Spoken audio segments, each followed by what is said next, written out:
First என்னன்னா, நீங்க இந்த எக்ஸாம்ல ஜெயிக்கணும்னா நீங்க உங்களை ஜெயிக்கணும். நீங்க வேற யாரையும் ஜெயிக்க வேணாம். உங்களுக்கு பெரிய நாலேஜ் இருக்கணும், ஸ்கில் இருக்கணும். நான் எல்லாம் பார்ன் இன்டெலிஜென்ட்டா அப்படியே போய் ஐஎம் அஹமதாபாத்ல கேட் எல்லாம் கிராக் பண்ணேன். எனக்கு இங்கிலீஷ் பேசுறதுக்கு அவ்வளவு பிரச்சனை இருந்தது. அதுக்கப்புறம் ஃபர்ஸ்ட் இயர் கிராக் பண்ணல, செகண்ட் இயர் கிராக் பண்ணல, தேர்ட் இயர் தான் கிராக் பண்ணேன். முக்கி படிச்சு தான் நான் ஒர்க் பண்ணிட்டு இருந்தேன். மார்னிங் லிவிங் எவ்ரிடே, நைட் வந்து 2 hours 3 hours படிச்சு தான் கிராக் பண்ணேன். நிறைய வந்து எழுதுவேன், தப்பா வரும், கிராமர் மிஸ்டேக் வரும். ஸோ இந்த ஜேர்னியே வந்து பாத்தீங்கன்னா ஒரு தனிமையான ஜேர்னி. இங்க நீங்க எல்லாம் இருக்கீங்க, பட் நீங்க தனியா நீங்க வீட்டுக்கு போயிட்டீங்கன்னா உங்களுக்குள்ள எக்ஸாம் போயிட்டு இருக்குன்னு வீட்டுல இருக்கவங்களுக்கு தெரியாது. திடீர்னு பார்த்தா என்ன பண்ணிட்டு இருக்கேன்னு கேட்பாங்க. திடீர்னு எக்ஸாம் எழுதுறீங்க, மார்க் எக்ஸாம்ஸ் எழுதுறீங்க, நீங்க எதிர்பார்ப்புக்கு ஸ்கோரே வராது. திடீர்னு பார்த்தா போன 50 கொஸ்டின் நம்ம ஒரு மார்க் டெஸ்ட் எழுதி பார்ப்போம், அது 50ல 40 தெரியாது. ரொம்ப டிமோட்டிவேட்டிங்கா இருக்கும்.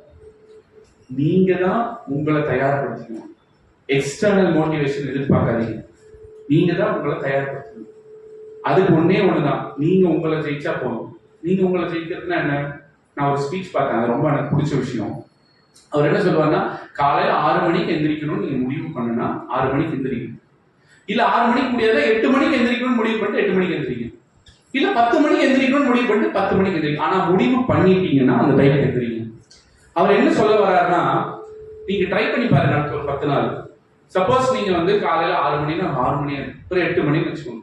8 மணிக்கு எந்திரிக்கணும்னு நீங்க முடிவு பண்ணிட்டு தினமும் 8 மணிக்கு கரெக்டா நீங்க எந்திரிச்சீங்கனாலே உங்க மேல உங்களுக்கு ஒரு ஃபீல் குட் வரும், ஒரு கான்பிடன்ஸ் வரும். அப்படி எந்திரிச்சோடனே அப்படியே அப்பா நம்ம சாதிச்சுட்டாங்கிற மாதிரி ஒரு சின்ன விஷயம் தான் ஒரு ஃபீல் வரும். இதே 8 மணிக்கு எந்திரிக்கணும்னு சொல்லிட்டு 8:30 மணிக்கு ஸ்னூஸை ப்ரெஸ் பண்ணிட்டு எந்திரிச்சோம்னா நமக்கே தெரியாம உள்ள வந்து என்னடா இது நம்மளால முடியல அப்படிங்கிற ஃபீல் வரும். இது ஏன் ரொம்ப ரொம்ப முக்கியம் அப்படின்னா, கண்டினியூஸா இந்த மாதிரி நம்ம நினைக்கிறத நம்மளால பண்ண முடிஞ்சாதான் நம்ம மேல நமக்கு நம்பிக்கை வரும். நமக்கு நம்ம மேல நம்பிக்கை வந்தாதான் நம்ம வந்து ஓகே கரெக்ட். ஏன்னா இது எல்லாத்தையும் நான் கோத்ரூ பண்ணிருக்கேன். திடீர்னு ஒருத்தர் வந்து கேட்பாங்க, நான் பாசிட்டிவா இந்த கரெக்டா நான் என்ன சொல்லணும்னா அதை நினைக்கிறத இந்த உடம்பு ஒத்துழைக்கணும், இந்த மைண்ட் ஒத்துழைக்கணும், இதெல்லாம் ஒத்துழைச்சு கரெக்டா நான் பண்றேங்கிற அந்த கான்பிடன்ஸ் வந்துச்சுன்னா அடுத்த மாசம் 23ஆம் தேதி மத்தியானம் 5 to 6 அப்பாயின்மெண்ட் கிடைக்கணும், கொடுக்க முடியும், அந்த டைம்ல போக முடியும். ஆனா அதே மாதிரி நான் அதர் சைடு இருக்கு, நானும் ஸ்டூடெண்டா வந்தவங்க தானே. அந்த சைடுல இருக்கும்போது நம்மளால என்னடா நம்ம சொல்ற நேரத்துல போக முடியல, சொல்ற விஷயத்த பண்ண முடியல போது அதை பர்சோ. அதனால இது ஒரு தனிமையான ஜேர்னி தான். ஆனா நீங்க உங்களுக்கு என்ன சொல்றீங்க, இன்னைக்கு 100 கேள்வி படிக்க வேணாம். படிக்கணும்னு சொல்லி 100 கேள்வி படிக்கலாம், ஐயோ நம்மளால படிக்க முடியல, நம்ம பிளான் பண்றோம், அந்த மாதிரி ஒரு மாதிரி நெகட்டிவ் தாட்ஸ் வரும். இன்னைக்கு 4 கேள்வி படிக்கலான்ட்டா 4 படிச்சிருக்கு. இல்லைன்னா முடிவு பண்ணாதீங்க. நீ படிக்கவே வேணாம் முடிவு பண்ணா படிக்காதீங்க.